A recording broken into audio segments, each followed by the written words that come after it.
kampo eje tebekanisiza harikacika kongera kubangura umutindo gw'abazani amugwa tebekanisa kwigura ku kalenda y'empaka z'Emizaano y'amashomero gasini yo mu ihanga.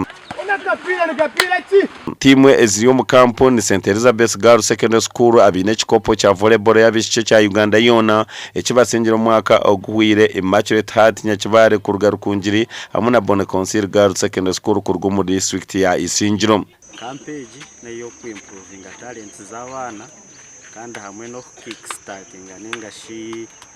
kutandika ukwetegura nanka first time twatwine games enyingi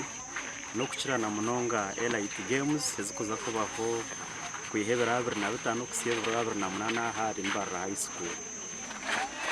St Elizabeth abine kikopo echarije Burengyerwa-Izooba cy'abakazi beat omwaka ogunibiza kwa batina abazane bana bamani almudafini mpimwira bayigisirari ndeje na UC kuza omatene kiraga hayiguru beat rwa mahambo nagira ngo bina abazana abandi binje abakobasa kubasiya businguzi. Second term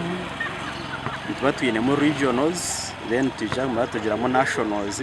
then icumwe cya second term tujya ku bantu za Burundi.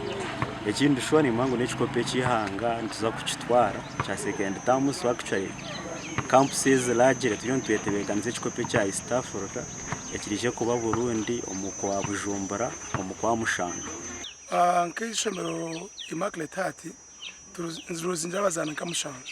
so ogunwa nebere opportunity y'amani ninga umugisha gw'amani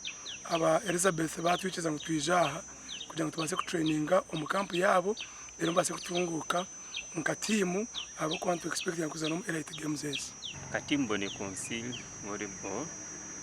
turumu traininga mnongo mu camp kandi abana already againing the chango akwetebekana zempaka za elite secondary school ayiba camping bakwetebekana za tournament eki bagerezo gukora munonga kandi ati team unit yo mu shape nungi nti expecting akora je munonga mu tournament eki.